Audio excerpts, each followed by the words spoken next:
It is Monday, February the 3rd, 2014. I am Steve Gerweck, the webmaster of www.gerweck.net, gerweck.net, your source on the World Wide Web for all your pro wrestling news. And we also have rosters. We have divas of the day. We have pay-per-view results, TV ratings going back to 1998. The Hot 100 Women of Wrestling, and coming in March, there'll be the March Madness Tournament. We're going to do the greatest Intercontinental Champion, and a guy who actually helped me out compiling the list is my tag team partner for this podcast, Mr. Frank D. How you doing today, Frank? I'm doing great, Steve. How about yourself? We're doing real good, and we'll talk a little bit more about the tournament as we go along here, but last night, Frank, there was I guess it was a football game on last night and was watched by a lot of people. I didn't see the ratings overnight yet, but I'm sure it was one of the most watched football games in NFL history. And what did you make of last night's Super Bowl? Because I know Frank D is not necessarily a big football person or sports fan. So Frank actually sat down, watched a little of the game, and what was your overall impressions last night? The overall impressions those Seahawks really kick ass. That's all I can say about that, man. They really stomped the mud hole in the Bronchos, and Peyton Manning is just completely overrated, very overrated, and they should have their head down all night long after the way they got beat last night. I mean, this thing was over, from what I understand, in the second quarter. So it was done. I mean, the very first play where the ball is hiked or snapped over Peyton's head and it goes into the end zone and it becomes a safety, and it was 2-0 right off the bat. And I guess it was like the quickest score in NFL history, the second play. And boy, it just got off to a bad start for the Broncos last night. I know there was a lot of people that expected Peyton to win. As you were talking about being overrated, and I've always said that. I always thought Peyton was one of the most overrated quarterbacks in NFL history. Because I mean, at the end of the day, you can compare it with wrestling. You compare it to the successes he's had, and even though he's had a great regular season year after year, and in fact he had in 2013 one of the greatest regular seasons of all time, some 55 touchdowns and 5,400 yards passing, and at the end of the day, what does it mean? Because he went to the Super Bowl and he got skunked.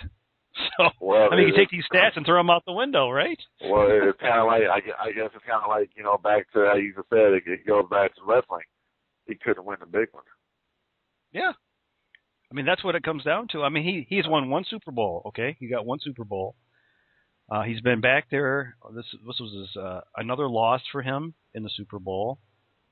I believe his overall playoff record is a losing record. I think he's like 11-13. I may be wrong, but it's close to those numbers. So in the final equation, his overall playoff performance, and that's what you're based on in sports, is playoffs. It's not very good. And another tie with wrestling is one of the wrestling performers we saw a few Wrestlemanias ago was Floyd Mayweather, the fighter. I don't know if you heard this, Frank, but he actually bet $10 million on the Denver Broncos.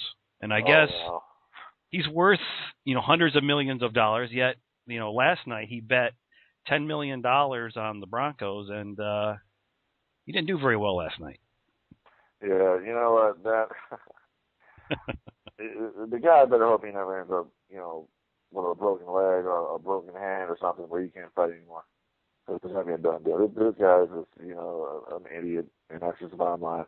The only thing I can say about that is that people living above their means.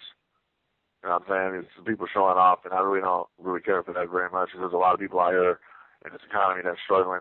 So if Floyd Mayweather bet $10 million, that's just ludicrous. It's just the stupidest thing I ever heard. And you hope you don't end up.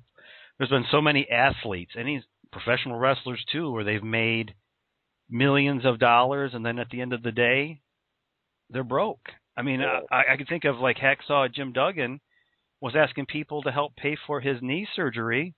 And the guy made millions of dollars in his career, and at the end of the day, here he is begging for money. And it's becoming a common theme now with a lot of the wrestlers. They have surgeries and they don't have the insurance, so they're asking for help. But we see a lot with professional sports where guys, NBA players, NFL players, Major League Baseball, they make millions of dollars, and at the end of the day, when they're done playing, first they lose the appeal of the fans.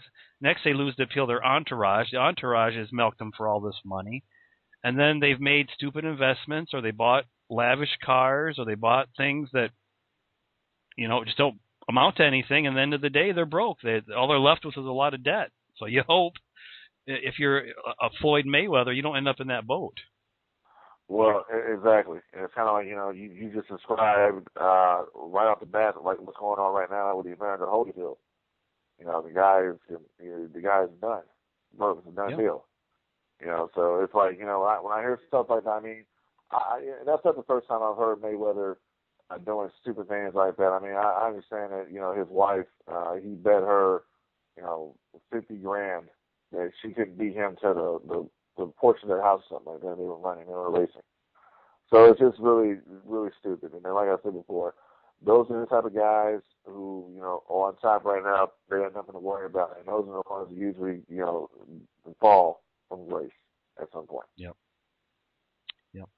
Totally agree with you. Now, of course, the Super Bowl becomes an extravaganza for not just football fans, but for the general public. Obviously, it's almost like a national holiday. Everybody talks, Super Bowl parties and get together and watch the game. And obviously, some people like to watch the game for the Super Bowl commercials. And I don't know how many commercials you saw last night. I actually watched about 3/4 of the game, just kind of seeing if the Bronchos were going to do anything. And the commercials that I did see, of course, I didn't watch the whole game, so I didn't see all of them.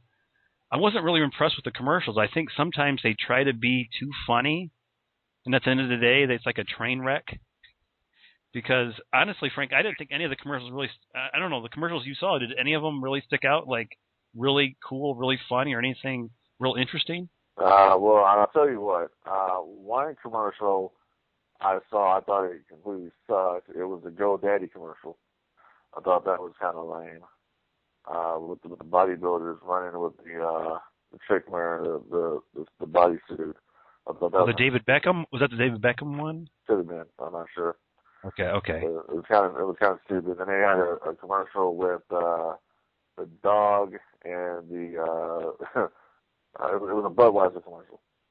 The mixed breed? Yeah. Yeah, I saw that one too. I thought that was kind of stupid. Yeah, so did I. They had a Doritos commercial. When the guy was trying to, there was two little boys, and the boy was trying to lasso the Doritos out of the other boy's hand. So it was just really stupid stuff. It's, man, I compare the Super Bowl with Wrestlemania. They both suck. And they were both at MetLife Stadium, and they both suck.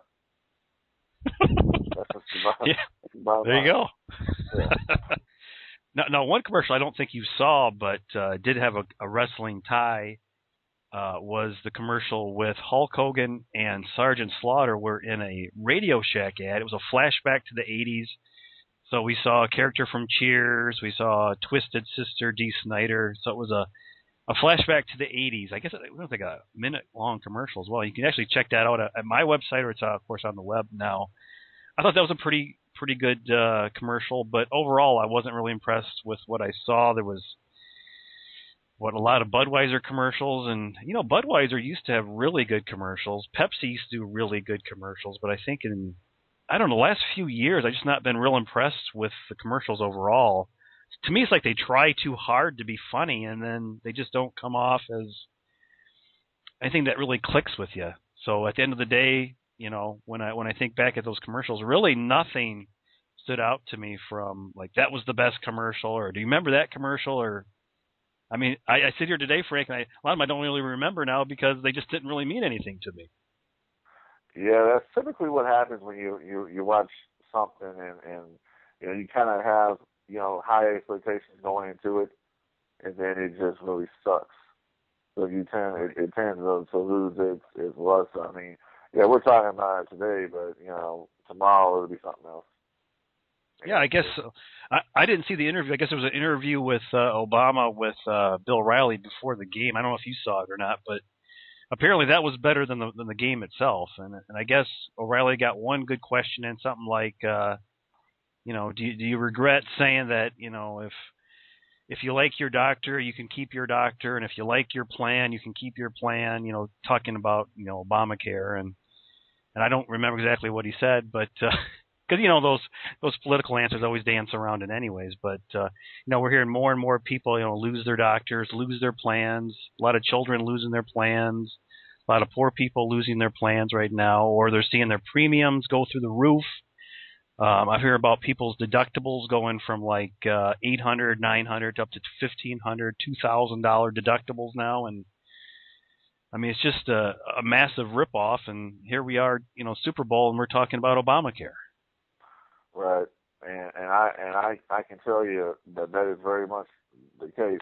I know a lot of people who lost their plans as soon as January 1st hit. And it's I don't know. It just really, some things really screwed up a lot of stuff. But he's screwed up a lot of stuff since he's been in office. That's just how I feel about it. Yeah. Well, let's go into wrestling. The last time we did a podcast was last Monday, and a lot of the big fireworks happened before Raw last week. According to the reports, CM Punk decided to go home. He met with Vince McMahon. I find this hard to believe, but according to the reports, he met with Vince McMahon at 7:30, which would be literally 30 minutes before Raw goes live. He informed Vince McMahon that he was going home. I don't know, Frank. To me, if CM Punk is going to go to Raw after the Royal Rumble, and if he's going to actually tell Vince McMahon he's going to go home, I can't believe, even if Vince is, quote unquote busy, that he can't, garnish an audience with Vince McMahon prior to 30 minutes before going live. And then we're getting these reports that, Raw was rewritten about 10 or 11 times. I mean, if you found out at 7:30, certainly you're going to rewrite the show to get CM Punk off the show, but you're not going to do 10 or 11 rewrites. So that suggested to me they were rewriting the show all day, trying to figure out exactly how they were going to present the fallout of the Royal Rumble. But ultimately, CM Punk, I guess if you want to tie it to a Shawn Michaels, he lost his smile. He wasn't happy with his position in the company. We know his contract was going to expire in July anyways, but Frank, he decided that he was going to go home to Chicago, that he wasn't happy with the direction of his character right now. And as of now, CM Punk is home, and there's a lot of speculation about what's going to happen. Looks like they're basically have written out the CM Punk Triple H match for WrestleMania. So, at this point, we don't know what's going to happen with CM Punk. Yeah, I don't buy the whole he came up 30 minutes before the show started and talked to Vince and said I'm going home. That makes no sense because I heard that they had been rewriting the show, like you just mentioned, all day long, and they were trying to write Punk out of it. So I don't know when Punk came up to Vince, but it had to be way earlier than 30 minutes before they were going on the air. So I don't buy that, but I will say that the reports that I've read and just Punk's aura since he's been back, and I'm not the biggest CM Punk fan at all. I come on here and talk about Punk all the time. I'm just not a fan of Punk, and that's my right. But I know there's a lot of people out there that do like CM Punk, and I think that Punk, for whatever reason, when he was burned out or whatever, I think it's kind of screwed up that Punk would take off, and there's a lot of people that bought tickets, to see this guy in the next, month or whatever, and he's not going to be there, And then I heard at the WrestleMania Access, they're going to, CM Punk has been removed from the Access, and they're going to put Ric Flair in his place, and they're also allowing people to get a refund if they want to do that. You don't want to, partake in that. It's just all around. It's just a very, bad situation. I mean, CM Punk only had until July on his contract, and it's kind of like we're going to do a whole Money in the Bank situation again because the pay-per-view was going to be in Chicago. It was going to be whatever pay-per-view they had come up there. I think it might have been with Payback or something. I'm not sure, But they were going to do that, and we were going to go through the whole deal. Whether Punk was going to stay or Punk was going to go. And my thing is that Punk should have just stuck it out until Mania, and then, if you want to leave after that, leave. But, if Punk is burned out, like we were talking about offline, how do you think the wrestling fans feel? They're probably burned out with him. And I think a lot of Punk's frustration is that, creatively, I understand that he didn't want to work with Triple H, he didn't want to get programmed. And I can't blame him for that. I mean, look what happened the last time he was programmed to work with Triple H. He got jobbed out and didn't even get a rematch. So I can understand his point there. I mean, he said himself that it's a Daniel Bryan year, so Daniel Bryan should be headlining Mania. I mean, one of the things that I've also read about Punk is that he wanted to headline WrestleMania. That's one goal that he wanted to do. But pretty much what it comes down to is Punk wants to be the man, and Punk will never be the man because John Cena is the man, and until John Cena gets out the way, it's not going to happen. It's like, we were talking offline, and when I say this, I want the people listening to understand that these two are not in any shape or form as talented as the two guys I'm going to mention right now. But today, we got John Cena in the role of Hogan, and CM Punk is in the role of the Macho Man Randy Savage. And back in the day, Savage can never get above Hogan because Hogan was always in that top spot. It's kind of where we're at right now with Punk and Cena. Cena is the number one guy, and he's not going to get out of the way. And right now, Daniel Bryan is probably overtaking that, and then there's CM Punk. And then Punk is just in a bad place right now, and just like I said, burnt out with wrestling, just burnt out with everything, and just wants to be left alone. So I would think give the guy some time to see where his mind is at, let him clear his head. We were looking up March 3rd. It's going to be Raw in Chicago. If Punk isn't back by March, I don't think he's coming back until probably later on in the year after his contract expired. He'll probably be back by 15th, I think. Yeah, I would have liked to have seen CM Punk at least honor his contract. His contract, according to reports, was going to expire in July. It would have been nice to see him at least serve out the contract. It's not like he had 2 or 3 years left on the deal and just very frustrated and wanted to go home. He had essentially 5 months left. So let's honor the contract. Give me my Mania match. I'll get my paycheck. And I mean, we're hearing reports that he's financially set. So it wouldn't hurt to have one more WrestleMania paycheck. Put that in your pocket. Put that in the bank. And build up your nest egg. So why not do that? And then when July comes, or, to me is, if it's May and he's not back, or if it's May and he's going to leave in July, I'm not going to do a lot with him anyways because I know he's going to leave. There's always the notion of, well, maybe when July comes, he has a second thought and says, well, I could use another year or two and sign another deal and make some more money and sell some more merchandise and make more DVDs or whatever, and maybe I'll get a percentage.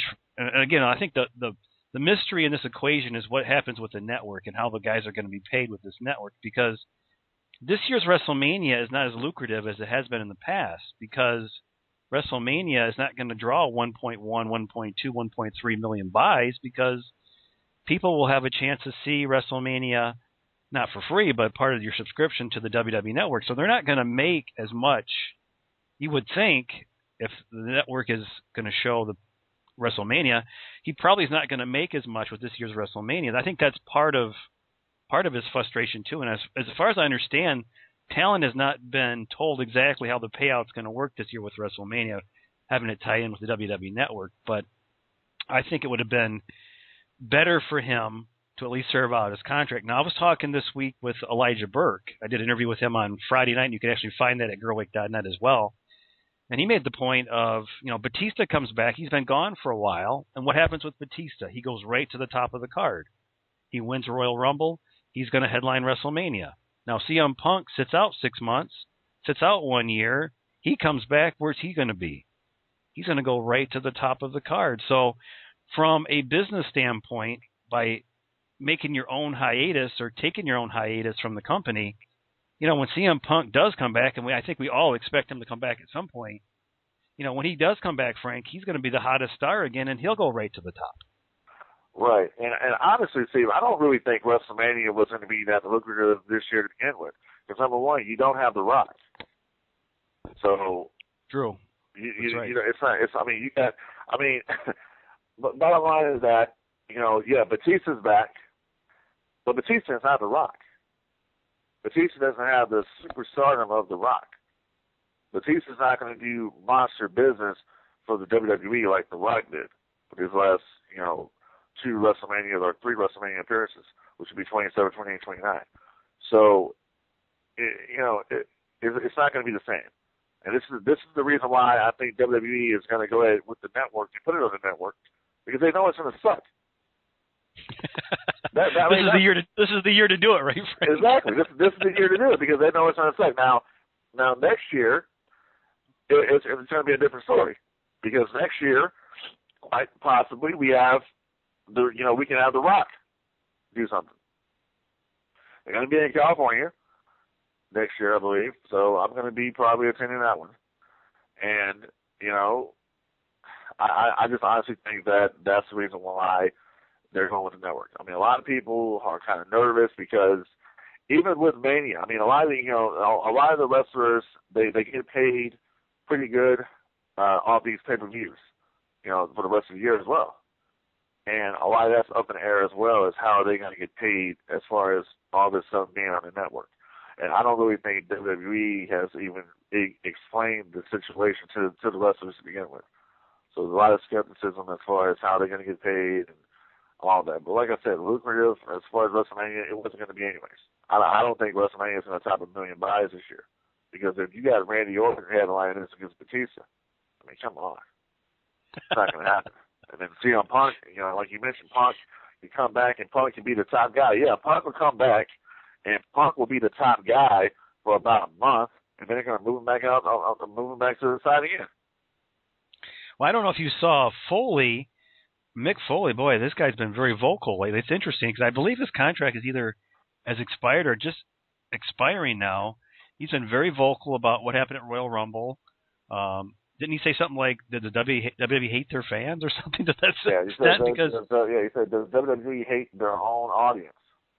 Because, obviously everybody wanted Daniel Bryan to go over at the Royal Rumble. They didn't even use him in the Royal Rumble. And now he was talking about the CM Punk situation, and he said that he knows CM Punk very well, that he's talked to Punk, many a times, and he's always was told by Punk that, Mick Foley would say, I took breaks and I'd come back. And he said, that's great, Mick, for you, but, as far as I'm concerned, when I'm done, I'm done. Now, right. The question is he done? I don't get the sense that he's done, period. That's it. I'm taking the ball and I'm done. But Mick Foley went on to say that he should honor I think he was essentially saying he should honor his contract. He's got Triple H at WrestleMania, which is a high-profile match. Come back and do it. And then, if you want to make a decision later about your future, like you said, your contract is July, and then reevaluate things in July. And then you may say, I don't like the direction we're going. I don't like the network, how it's working, how my paychecks are going to be. And, yeah, I'm going to go home. But at least fulfill your commitments. And I think, I don't know, Frank, I'm a big sports fan, so I see a lot with coaches, college coaches. They sign 5 or 6 year contracts, and then the next year, if they do really well, another team or another university calls calling, and they say, okay, I'm going to jump. And it's like, well, you just signed 4 or 5 years with us, and you're committed to, with wrestlers, you're committing to the fans, and you're committing to the universe, to the company.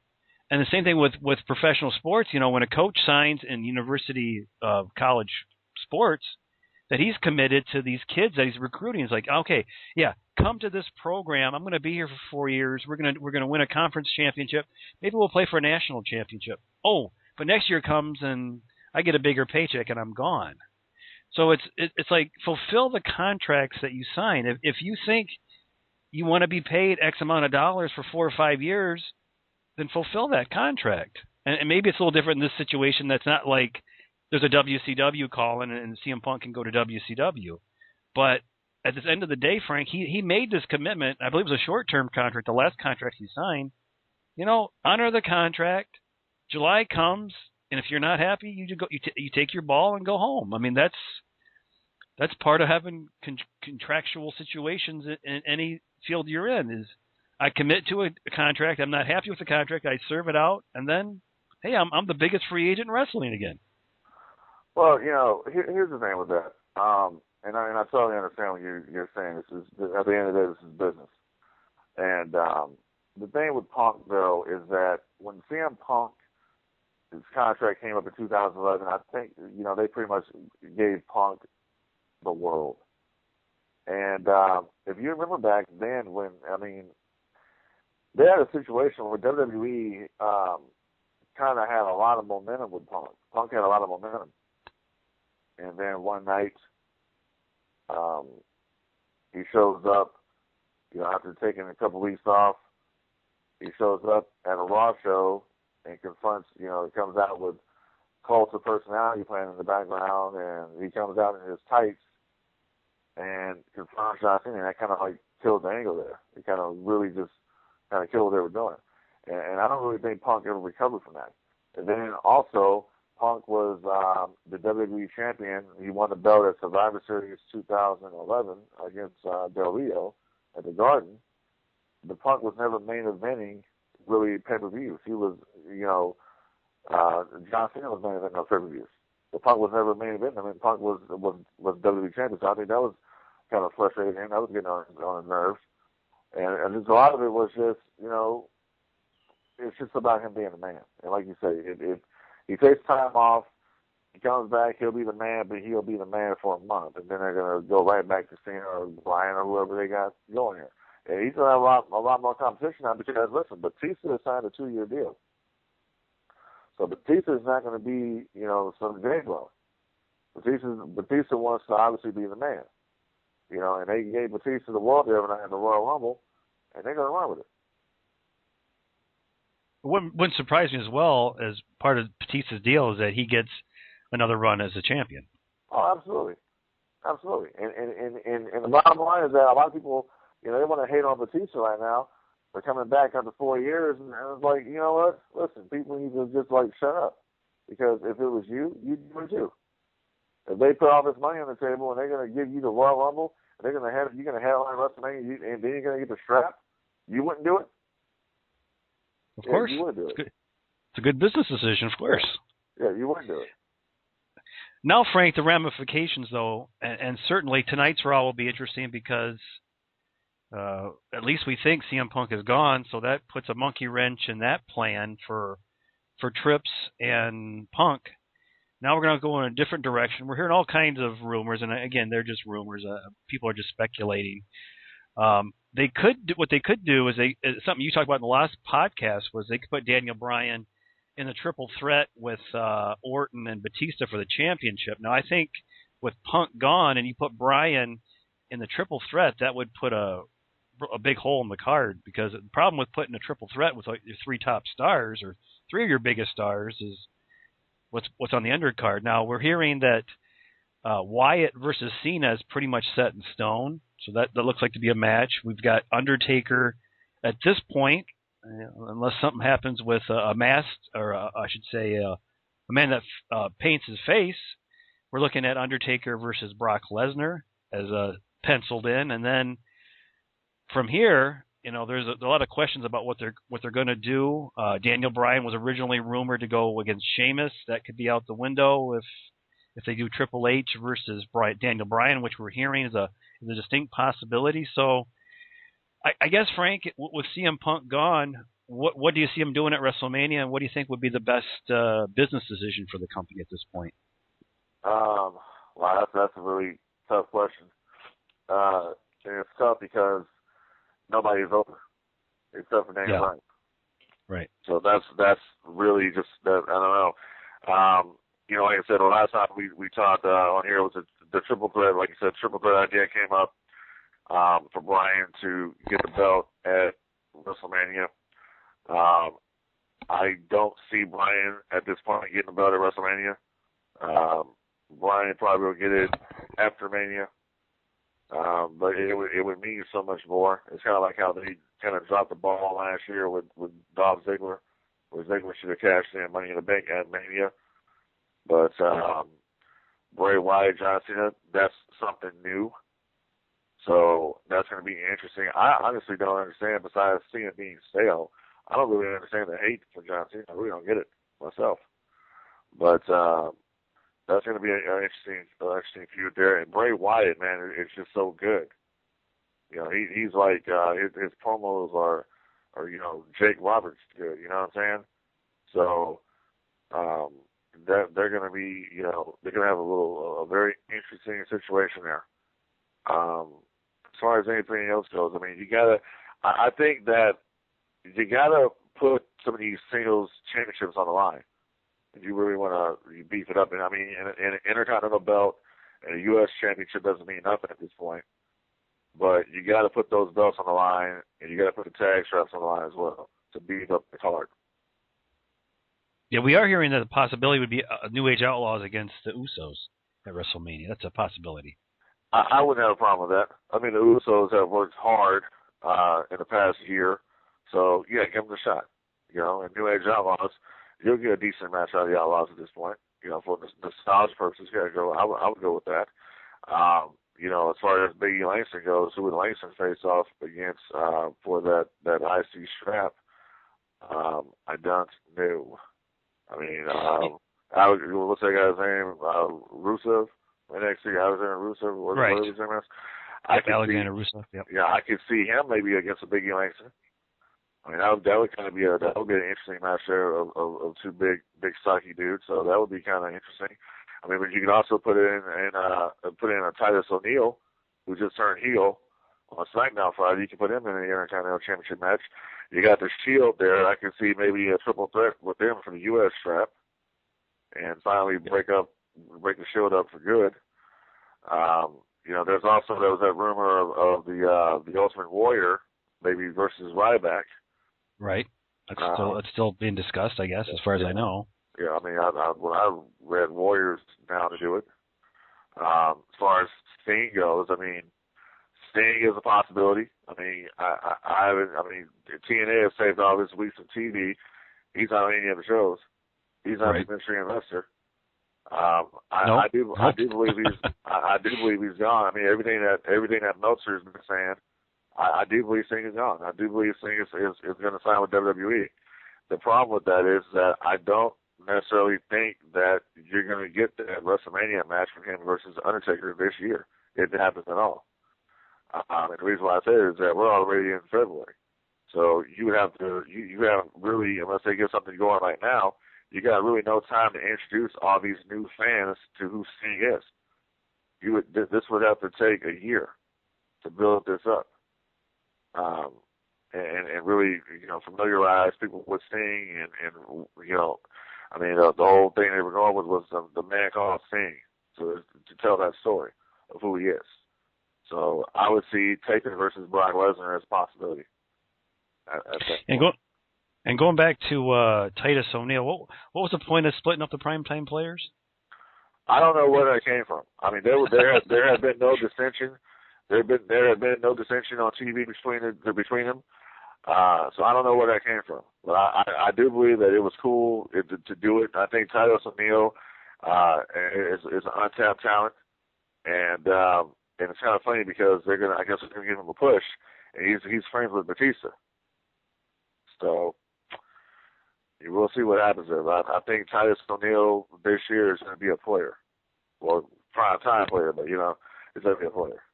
I really believe that. You know, quickly going back to WrestleMania, what really I think hurts the card on a year-to-year basis, especially when they don't have a loaded show or they don't have a returning star, a Rock, or somebody on top that really lights up the card or puts a good spin on the card, is I think they really missed that Money in the Bank match itself. And, of course, they're not going to do it again because they have a Money in the Bank pay-per-view. But I like that idea of having the Money in the Bank at WrestleMania because then whoever wins at WrestleMania would eventually go on to get a title shot. I mean, theoretically, you could have somebody win the Money in the Bank and cash it in the main event at WrestleMania. So I like that aspect, and of course they take that away because Money in the Bank is a totally different entity now. It's a different pay-per-view. But as far as I think when WrestleMania is your Super Bowl. I mean, going back to you were talking about the Super Bowl. I don't understand, especially when we look at the undercard of most of these WrestleManias, how can you not get your champions on the show? I mean, if you're the IC champion or if you're the tag champions and WrestleMania comes and you can't get a match, what's the point of having those straps? They're totally pointless. So whoever the IC champion is, whoever the Divas champion is, whoever the tag team they should be on the show. And even if they're not in a significant program at that time, they should be on the show on the undercard. I mean, you have 4 hours at WrestleMania. How can you not have an IC title match? Whoever the champion is. I mean, I know, we grew up, we watched, and it's funny, we'll talk about the Intercontinental Championship Tournament we're going to do at Gerweck.net for March Madness, but I mean, we grew up in an era where the IC title was the number 2 title. Oh, yeah. The IC title was the stepping stone to the championship. I mean, Yep. Randy Savage, Bret Hart, HBK, Scott Hall, and the list goes on and on, that Yep. had that strap, and it was the precursor to getting the world championship. And now, I mean, most years, Frank, it's not even on the WrestleMania show. So how can you have these belts mean anything when they don't defend them at WrestleMania? Yeah, I don't know. I just don't understand that at all. I remember back when I was a kid, man, the IC belt, it was 2 championship belts that you knew these were stepping stones. The first was the Intercontinental belt in the WWF, and the second one was the U.S. Championship in the WCW. Those were the stepping stones to the World Championships. And I don't understand where they fell off with that. And I don't even understand at this point with one champion, why do you even need the U.S. Championship anymore, period? I would just get that champion. I would get that belt out of the way. I would kind of unify those championships. And the last, I mean, like I was saying, man, we were talking online, I really think that they need to bring back the brand extension. Because at least with the brand extension, you were getting, these championship belts defended on pay-per-view, on the WrestleMania card. And it's just the belts don't mean anything. I mean, the championship, the tag team titles look like pennies, and yeah, that's true. they're like pennies, and the Intercontinental belt, it's a cool title. It's a throwback to the old one, but it doesn't mean anything. The U.S. strap hasn't meant nothing since John Cena made it into a spinner. So they don't mean nothing. And like you said, without a returning star this year, I don't know what they're going to do for Mania. I really don't get it. I mean, and then you put all the championship belts on at WrestleMania, but then they have a pay-per-view called Night of Champions where all the belts are on the line again. So WWE really screws themselves on a lot of stuff. Money in the Bank used to be one of the features of WrestleMania, and they took that away to make it into a pay-per-view. Okay, Hell in a Cell, you could do something with that, but then Hell in a Cell has its own pay-per-view. I don't know. Frank, I was just thinking they'd split with the brand split. They had 2 Money in the Banks, right? Right, they did, yeah. So this year there should only be 1 Money in the Bank, then, right? Right. So you're gonna have a pay-per-view for just the 1 Money in the Bank shot? When probably, you could just put that back at WrestleMania, because you don't. I mean, I think one of the ideas was splitting it up into a pay-per-view. Was you were going to do 2 Money in the Banks because you had a world champion, you had a WWE champion, but now that you unify the titles, you're only going to do 1 Money in the Bank. So why not do it at WrestleMania on the biggest stage when it means the most? Because let's face it, not that many people are going to order the Money in the Bank pay-per-views. I mean, we're seeing these B pay-per-views really go down in total buys, and of course the future of pay-per-view is kind of in limbo with DirecTV and some of the cable companies upset that you're going to shift your pay-per-views, or at least offer your pay-per-views to your WWE Network subscribers. So, move Money in the Bank back to WrestleMania. And I don't know, Frank, long term, if they're going to lose DirecTV, they're going to lose the cable companies. And I think what part of it may be happening is, okay, if you want to see WrestleMania, if you want to see SummerSlam, if you want to see the big shows, you need the network. So if Comcast and Warner decide, we're going to lose all this revenue because all the pay-per-views are now on the network, well, the WWE just says, look, why don't you just drop the pay-per-view offerings and put the WWE Network on cable or satellite? And I think that might be the ball they're trying to play a little bit, because I would think they're going to make more money eventually going back to DirecTV or cable, because there'll be more. I mean, I know there's a lot of people that use online Roku's and Apple or Google TVs and things, but I would think, Frank, the business model will look even better if WWE Network moves back to or goes on cable or satellite. Yeah, and it's always, you can't realize McMahon is smart. So when McMahon is doing something like this, you got to look at the real true reason why he's doing it. And that could very well be the case. That could be the ball they're going to play. And that could be, hey, listen, you want to keep this revenue stream going? Fine, put the network on, pick up the networks. They couldn't get anybody to sign off on the network. And I don't believe for 1 second that this whole thing was going to be this online model that they have going. I don't think so at all. I believe they ran into the same hurdles that they ran into with WWE 24/7 when they first launched, and that they couldn't get a lot of these cable companies to sign on. DirecTV or Dish never had classics on demand. Time Warner Cable never got classics on demand because they could never agree on a price.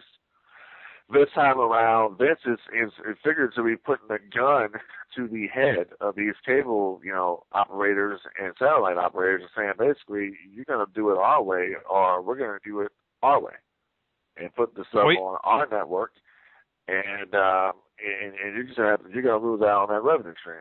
So yeah, I do believe that.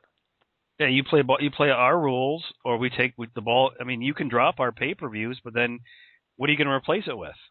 Right. I mean, you're going to lose all that revenue. So WWE here's what you do. WWE is still. I mean, even though pay-per-view buy rates are declining, that's still big business for the cable operators and satellite operators out there. So they don't want to lose that. Sure. Right. So I was thinking about this. As we've talked a lot about the network, but I was just kind of thinking that Vince is really forcing the hand of these cable companies, these satellite providers, to say, okay, if you don't want to carry our pay-per-views, okay, replace the revenue by offering a subscription to the WWE Network. I got to think that eventually that's the way they go. So fans want to get the SummerSlam, WrestleMania, Survivor Series.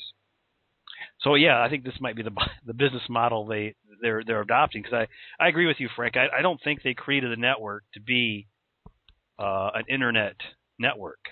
No, to be only offered not on mobile devices. I mean, it's cool that I can watch a network on my phone, but I mean, ultimately they want to be on television. Yeah, and the thing about it too is that WWE they're so damn sure that they're going to get 1 million subscribers and over that, and you have to wonder, how are they so sure? And that could be what it is. They already have all these homes that are already hooked up with cable and satellite, and it's just basically a matter of if DirecTV and Time Warner and Charter and Cablevision and all these different, conglomerates, if they want to play ball. Mm-hmm. That's all it's going to be. And right now, WWE, like I said, WWE has a gun, and they're using it. And I think that it's going to work out in their favor. I really think that the WWE Network is going to be probably one of the most successful ventures that they ever did. I think there's a good chance of that happening, especially, to me, it's only going to be really huge if it goes to cable and satellite. If it doesn't, they can never get it on there, I think they're losing out a big audience. I think they'll get it on. I really honestly believe that they're going to get it on. It's not going to be like WWE 24/7. They're going to get this on. This is because everybody's talking about it. And then what's going to end up happening too is I think WWE is probably going to start pushing initiatives on their TV to say, hey, go to your cable company and tell them you want the WWE Network on their cable, on your cable system. That's a good point, because I don't know if you noticed this, but the Weather Channel was removed from DirecTV. So you're having this war where the Weather Channel is encouraging their loyal followers to give up your DirecTV and switch to Dish Network or cable. So then you have DirecTV saying, well, look, the ratings have gone down for the Weather Channel, and each year their rates have gone up. So we made the decision that, Weather Channel is doing less and less weather. They're doing more reality stuff now. So we're going to replace it with another 24/7 Weather Channel. I forget the name of it, Weather Now or something. It's on now. So we'll get rid of the Weather Channel, because if we keep the Weather Channel, we're going to have to increase your rates, because we're going to pay more out of pocket ourselves for the same service, even though we're losing ratings. So I think that's a good point, Frank. They could definitely go on the offensive and say, hey, you like the WWE Network on your phone? You like the WWE Network on your other mobile devices? You like the you like the network on your PS3s and Xboxes? Wouldn't it even be cooler to watch it on the big screen with satellite or television, or cable television? So call your networks right now and encourage them to pick up the WWE Network. Yep. Makes sense. And watch by the end of the year, they're going to start doing that. They're going to start pushing that heavily. Watch. I guarantee you that's what they're shooting for. Like, I can see it now. This promo is saying, call your cable satellite provider, or call your cable provider, and at the end of the promo, there's Daniel Bryan going, yes, yes, yes. Yes, absolutely, absolutely.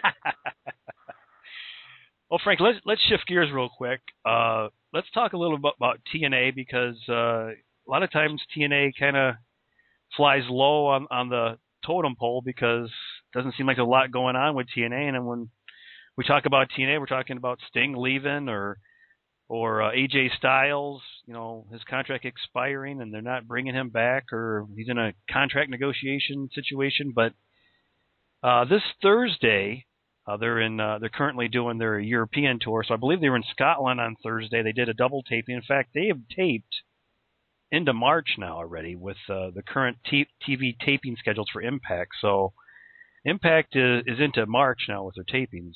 And I know you were making a point to me earlier about, Sting's fate, because Sting was not part of these tapings, that Sting could very well be on his way to WWE based on the TNA taping schedule, because they're into March now and there's no Sting. But this week, or I should say last week, they revealed the mystery investor. And I really thought, Frank, that I didn't like this angle, because at the end of the day, TNA Wrestling, or Impact Wrestling, is owned by the Carter family. So how can you have a mystery investor if you're a private company? But they did the storyline with the American Wolves coming in, and they were signed by the mystery investor. So the mystery investor is supposed to go between now and all the way to Bound for Glory, their WrestleMania. But this week we found out that a former WWE superstar, MVP, is the mystery investor. Frank, your reaction to MVP being that mystery investor? My reaction was, this is really lame. First of all, MVP, the last time I saw MVP was in the WWE, and he was teaming with Mark Henry. And it never got past mid-card status to begin with. He never held the WWE Championship or the World Championship. He could have. I think they dropped the ball with him, personally. But I also think that MVP really wasn't all that good. He had one WrestleMania match, I believe, with Benoit, which I thought was okay. But he's not that big of a deal, not that big of a star to say, okay, this guy is the investor, this guy is going to be the savior of TNA.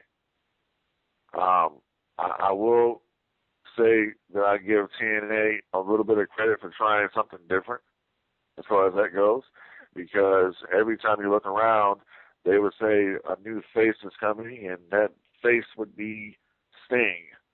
and or Hogan or somebody, you know. So it's something different. That is, you know, it's a guy who can still go in MVP when the time comes. But other than that, I think the storyline sucks. I really think it's you know, it's terrible. I think that Dixie Carter is on Impact a little too much, and her acting is just, you are not Stephanie McMahon at all. You know, I mean, I don't like the whole direction, and watching the TNA product right now is just, it's depressing, because you know about all the stuff that's going on with the company. You know about all the behind the scenes stuff that's going on, and just the production is just bad. I mean, I saw the other day on the Impact show that Bully Ray, for instance, was pushing a casket to the ring, and under it they have one of those you know, one of those deals they have that they put the you know, they put the lights and stuff in it. That's what he was pushing on, and they put a little tarp or something over it, but it didn't cover it up all the way, and it was just bad production, you know, right out the bat. So if TNA production people have given up on the product, why wouldn't I? It's just bad. You got no AJ Styles. You got nobody. You got Samoa Joe, and Joe is, they play a video of Samoa Joe when Joe came into TNA in '05, and you can just look at Joe over the years, how, my God, man, this guy's gained a lot of weight since he's been there, and they completely just screwed him over. You know, Kurt Angle's out there killing himself every time he gets in the ring. For what? You know, for those 120 people at a middle school with pop. You know.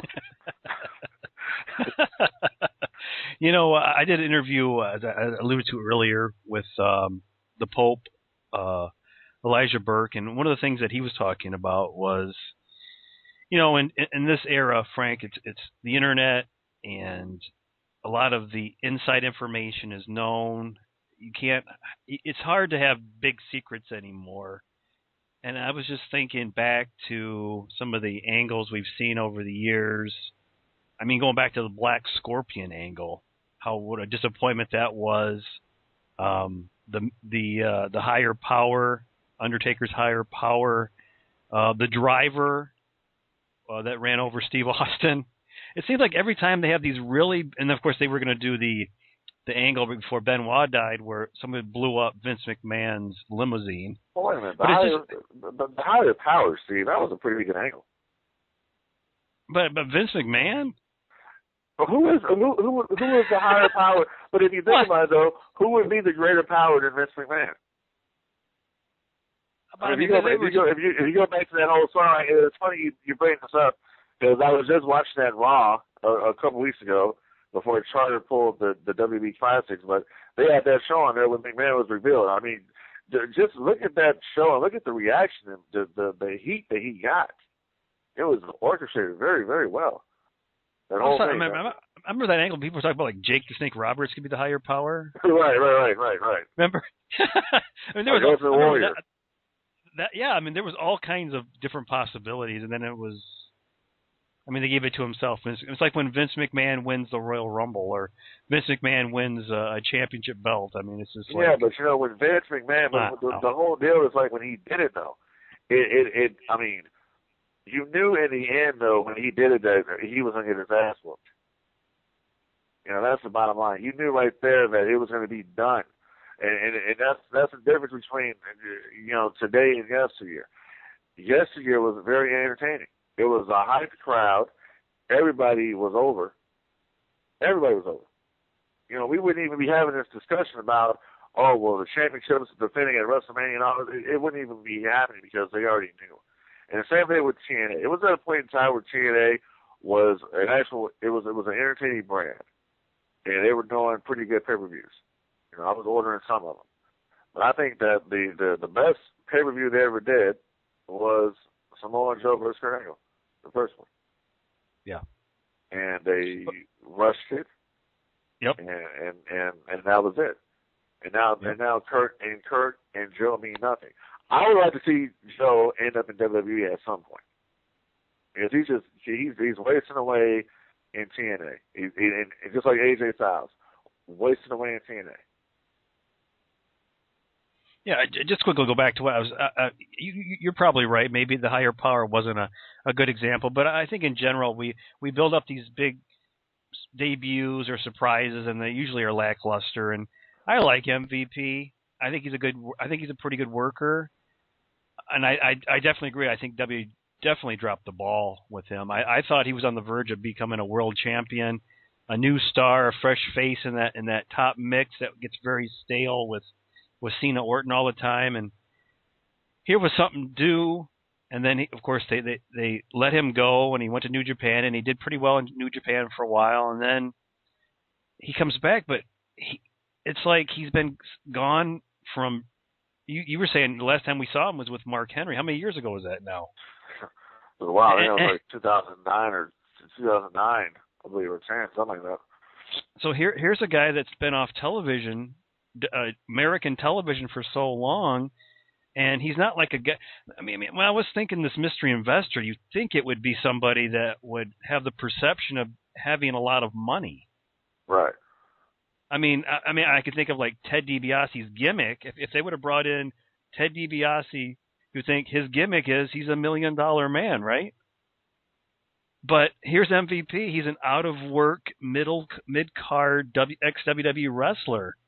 So, in the storyline, what does he bring to the storyline? I mean, I would have thought the mystery investor would have been Eric Bischoff, who has a lot of money, made a lot of money, would have meant something. Hulk Hogan, Sting, somebody that had at least the perception of having a lot of money, an ex-mid-card WWE superstar that we've not seen for 3 or 4 years. It just doesn't make any sense to me. And then obviously the storyline itself made no sense. Then you reveal somebody that doesn't fit the profile of who the mystery investor should be. The mystery investor should have, or at least be perceived to have, lots of money, and he doesn't. Yeah, that's where the problem lies with the whole angle. You just said it right there. It would have been a bigger deal if it had been a Bischoff, like you just said. Or if it had been, if they had been smart enough to get him, if it had been a Paul Heyman, or Sting.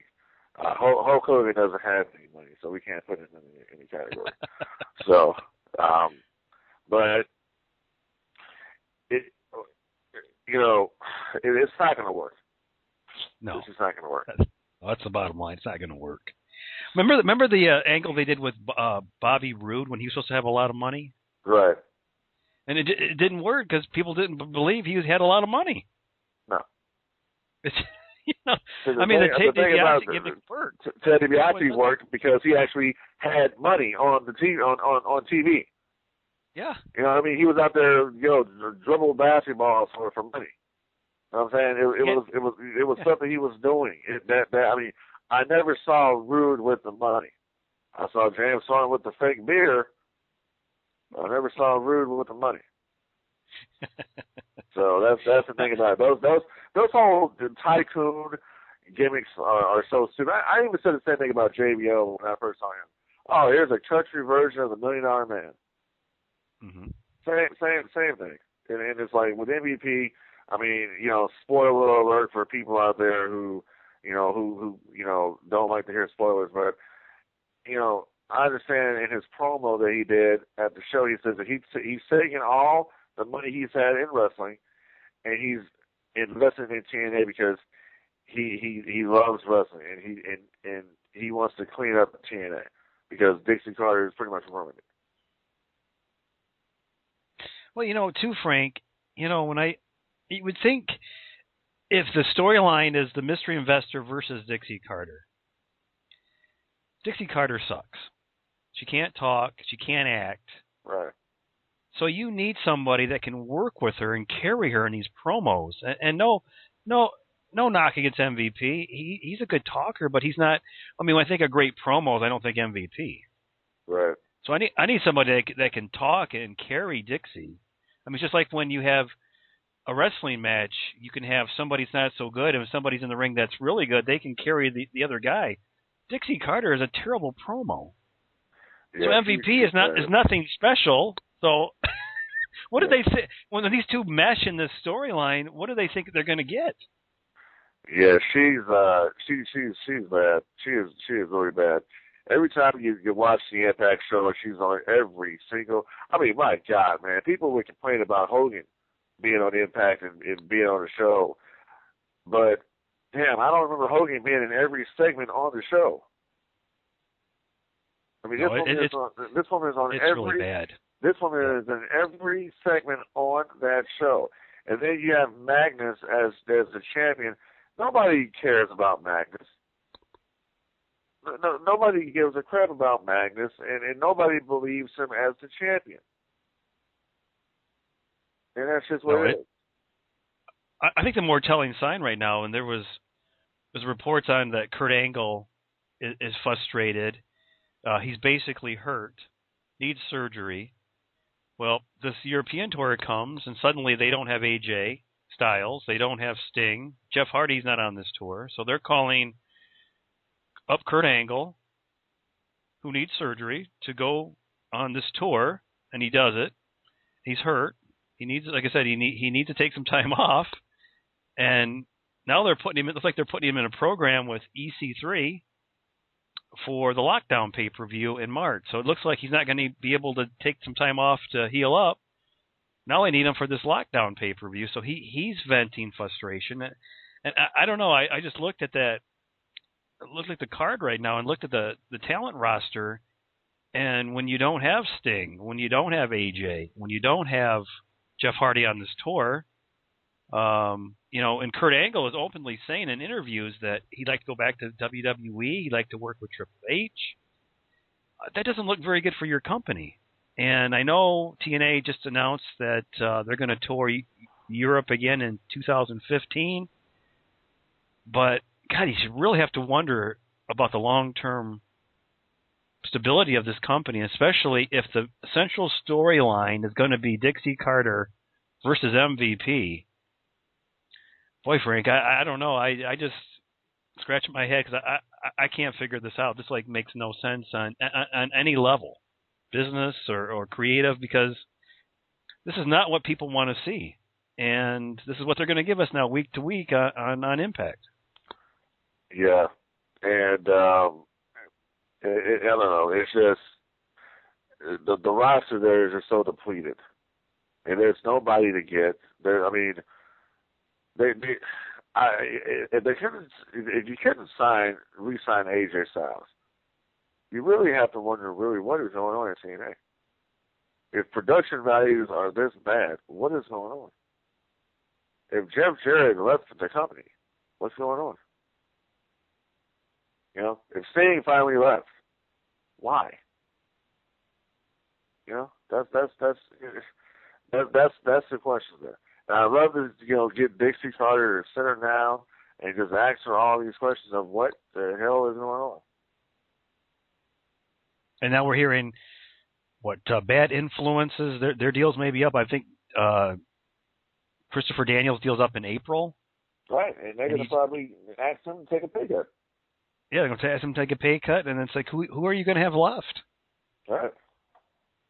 We remember one time we were talking how strong the TNA talent roster is, and then, you start losing names, and maybe the names you're losing are not, they lose Hulk Hogan, they lose Matt Morgan, they lose some of these other stars, but when you just look at it and you're trying to, book a house show or book the next pay-per-view, what do you exactly have to offer the fans? I mean, a lot of the one night only pay-per-views are bringing back stars of the past, the divas, or the knockouts, I should say. They brought back a lot of the knockouts from the past to do a pay-per-view. They brought back some other talent for another pay-per-view of the tag team tournament they did. But, I mean, long-term, Frank, they're not making new stars. We've seen Bully Ray as the champion a lot. I mean, they go back to him as the champion, but, you're only you're only a really good champion if you got somebody to feud with. Who are they going to put? Who are they going to put with? Maybe that's why Magnus is the champion, because who else could be the champion right now? Because if your influx of talent is you're losing. I mean, what are they going to do with MVP? Is he going to come in and win the championship? Is that the idea? That could be what they're planning. I mean, do people want to see MVP as the TNA champion? It would be something different. It'd be something different, but is that what people want to see? I don't know. I don't know, man. I mean, there's a lot of people out there that really didn't want to see TNA get rid of the Aces and Eights, but they did. I mean, people maybe want to have seen MVP win the WWE Championship or the World Championship, 2008, 2009, whenever he was hot? Right. But now it's 2014. Right. I mean, if your idea was, we like MVP, we think he's a really good talent, why does it take you so long to sign the guy? The guy went to Japan for a couple of years, and now you want to bring him in? To me, this just reeks of being totally desperate, or whoever the A choice was to be the investor, maybe they couldn't get that investor, or the quote-unquote investor. Maybe it was supposed to be one of the names we already mentioned, and they couldn't get him to come in. Yeah, there's no doubt in my mind the mystery investor was probably going to be Sting. And it didn't work. It just didn't happen. And now you get MVP, which, like I said, I like MVP personally. I liked his work in WWE, but oh, God help him, because he's going to need it in TNA, because the direction they're going, and again, like I said, the biggest thing with him, a strike against him, is he's been off TV for 3 or 4 years. Yeah. And they have to build him back up now, and that takes time. I mean, the mystery investor should have been somebody like jaw drop, like, oh my gosh, yeah, he's going to take on TNA, or he's going to take on Dixie Carter. Now we got to build up MVP as being somebody special. I mean, he came out, and people have probably thought, who's this guy? Oh, well, Mike Tenay was going crazy. Yeah, Mike Tenay was selling it crazy, but I mean, if you just looked at the guy and you just say, okay, Yeah. Who? I mean, the mystery investor should have been a guy who, as soon as you saw his face, you're like, oh, hey, yeah. I mean, I don't like Eric Bischoff, and I'm sick and tired of Eric Bischoff, but he would have made far more sense in the storyline. Yeah, he would be there. And Bischoff's been on TV long enough where he could have worked.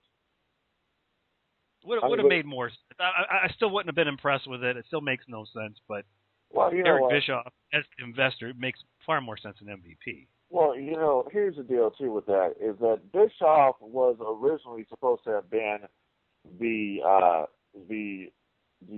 president of the Aces and Eights.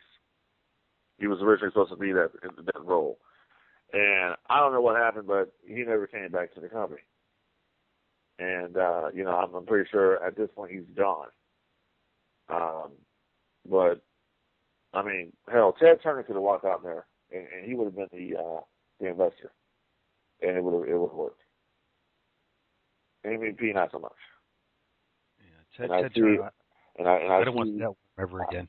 I see right now over on Gerweck.net, I see that a lot of the readers are agreeing with us that this angle sucks. That the MVP is currently getting a thumbs down as the mystery investor. And this is just like TNA to do stuff like this. This is TNA hypes up world champions returning to TNA. And who are we talking about? We're talking about Pac-Man Jones or, Tito Ortiz when they did the mystery August 1st guy. And, Oh, yeah. I should have mentioned that one probably more than the higher power. Yeah, exactly.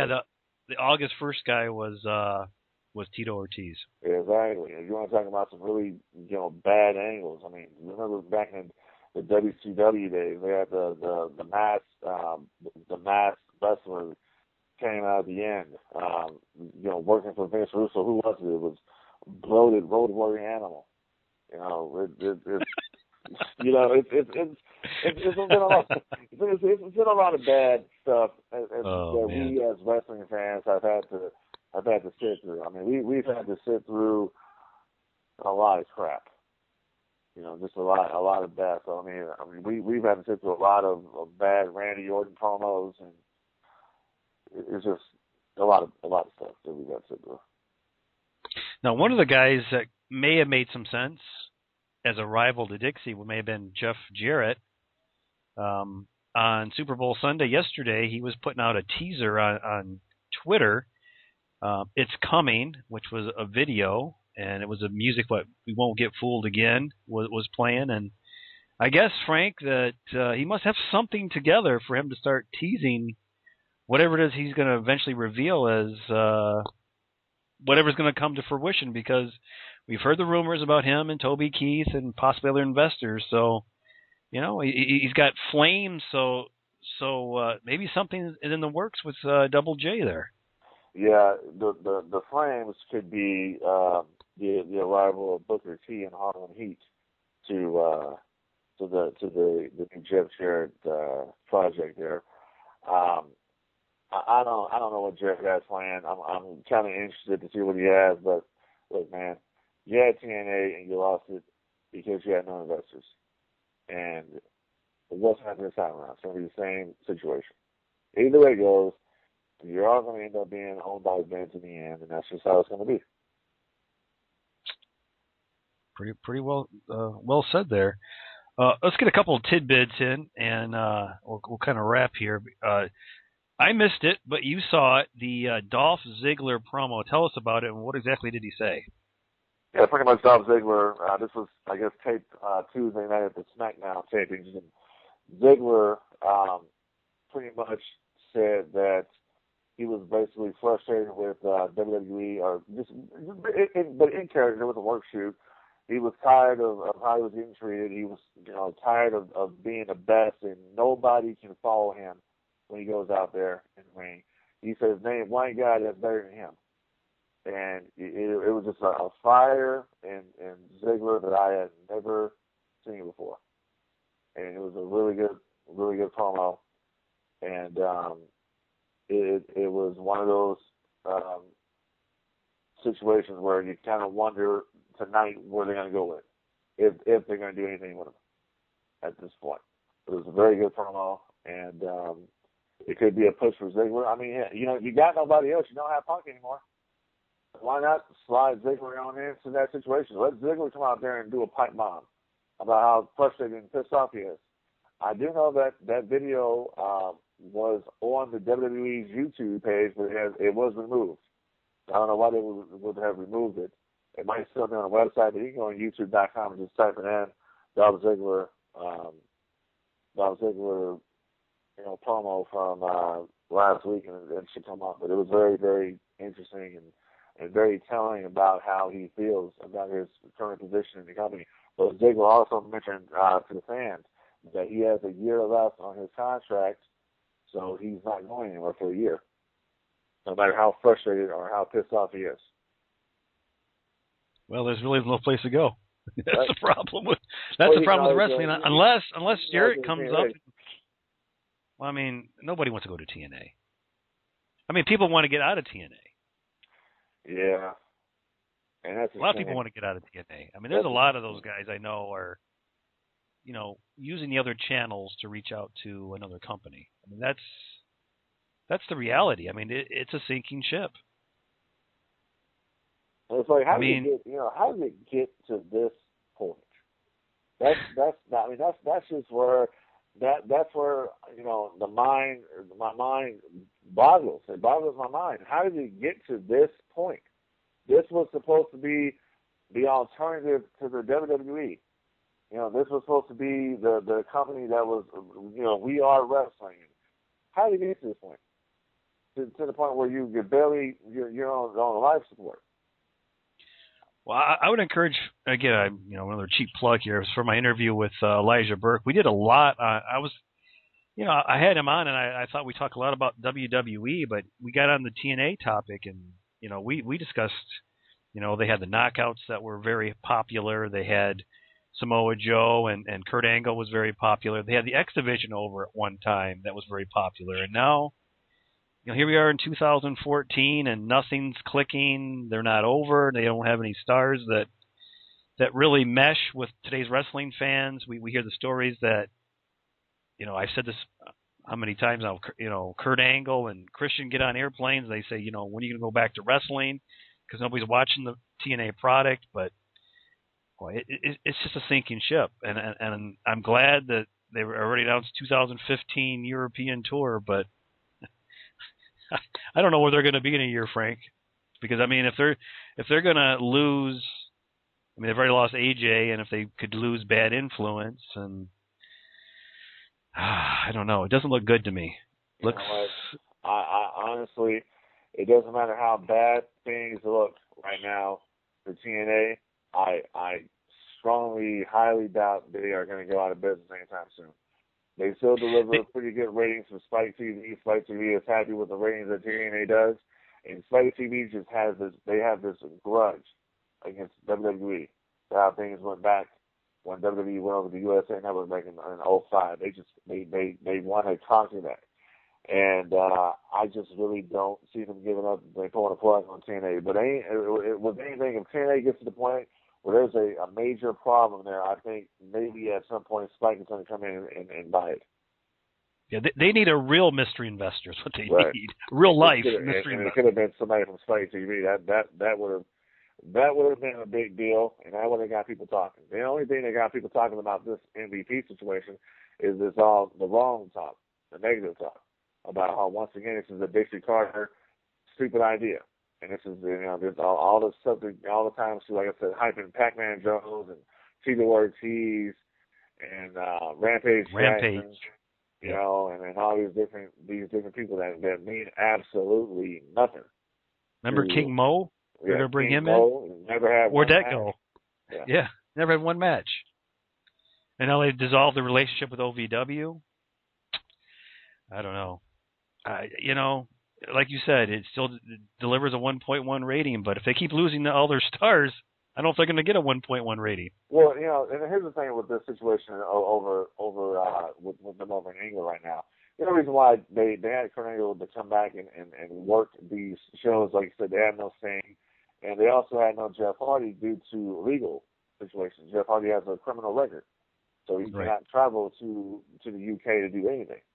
So if Jeff Hardy had been able to work the show, then I highly doubt Angle would even be there.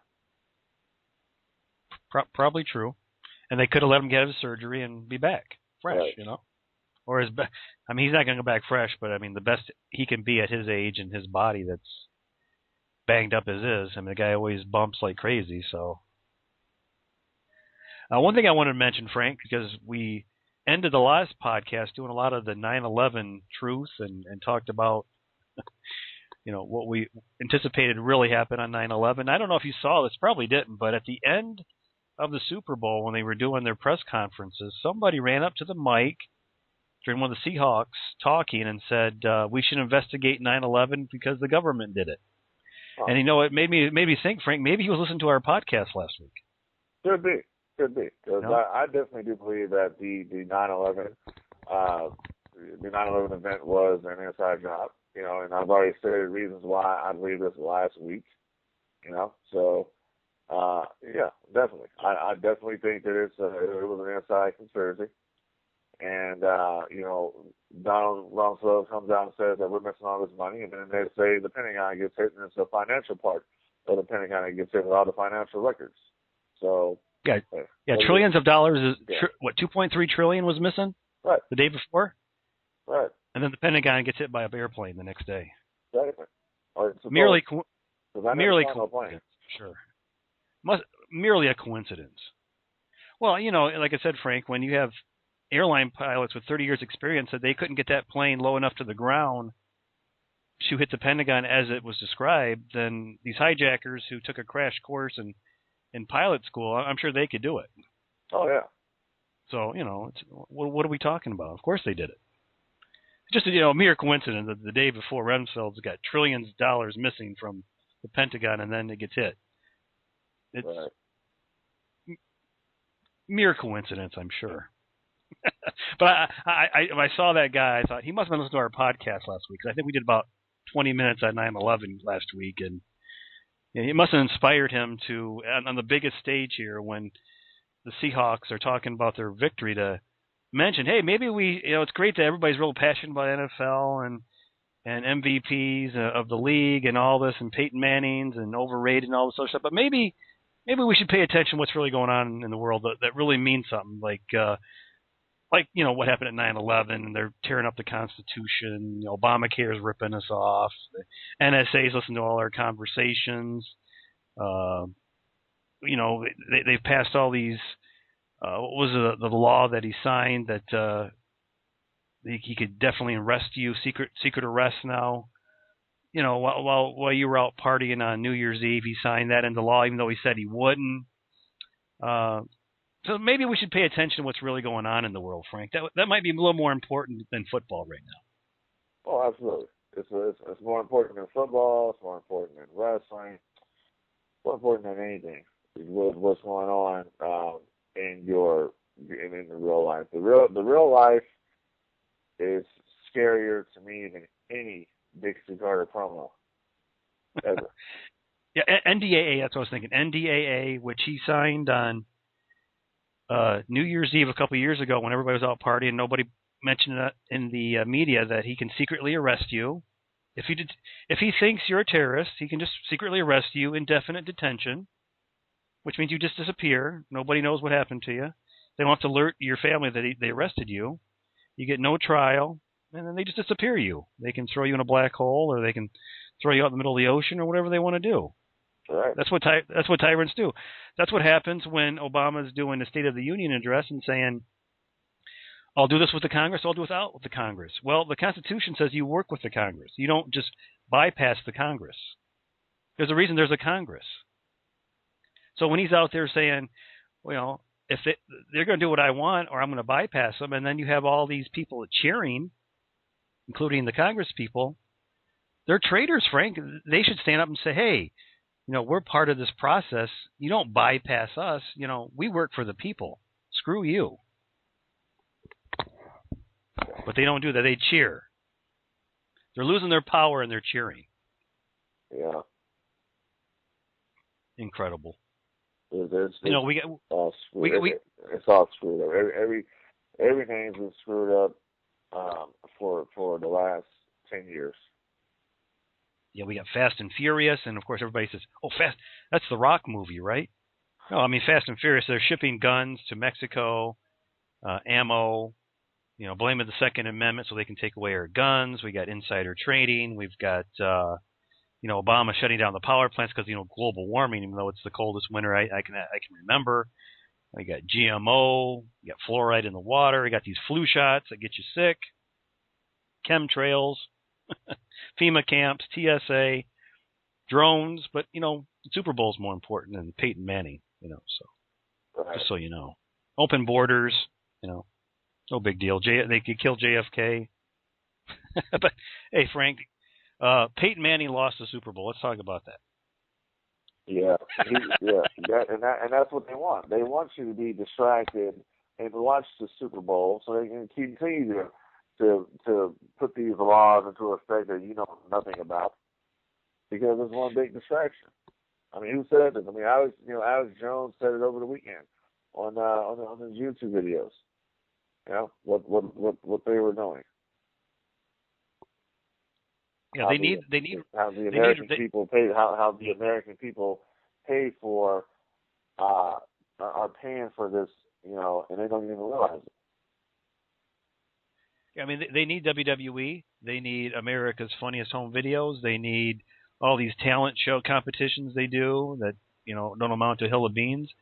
They need Kim Kardashian. I saw the other day Kim Kardashian has 19 million Twitter followers. Oh.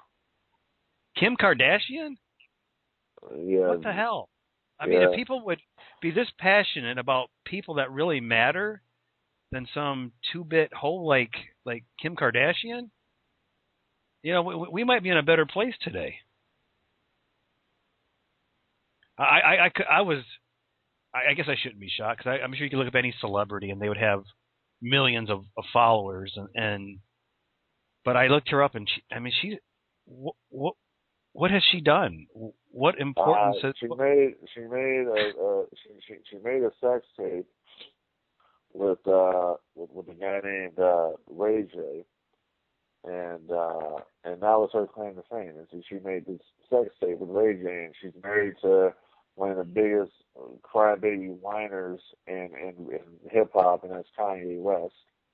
And he was stupid enough to have a baby by her. And you know, the whole family is just all about marrying athletes, and the mother's a skank too. But the whole family. The whole family is twisted, and she was also the one. She was also the mother was also the one who was screwing that murderer O.J. Simpson back in the day. So. Oh gosh. What are you gonna do, right? And then years ago it was Paris Hilton. Remember when she was a big rage? Right. And she accomplished nothing. I mean, her daddy owns the Hilton hotel chain. Right. And she's amounted to nothing. And makes porn tapes. She probably has that many followers too. You know, it's exactly. Yeah, and it's like, you know, people spend so much time talking about the Kardashians, talking about Lindsay Lohan and her, you know, and all this other crap, and they spend time with Justin Bieber. Hey, listen, the only problem that Justin Bieber has is Justin Bieber hasn't had his ass royally kicked yet. That's the problem with Justin Bieber. If Justin Bieber was to go down and really, you know, just get beat down real good, he'd be fine. That's his problem. You know, he gets everything he wants, and there's no repercussions for his anything he does, and that's the reason why the dude is out of control. And if he doesn't stop, he's gonna be one of those ones that you hear that dies of an OD or something, of an overdose or something. He's gonna be one of those ones because he's young and dumb, out of control, and then he has money, and that's a problem.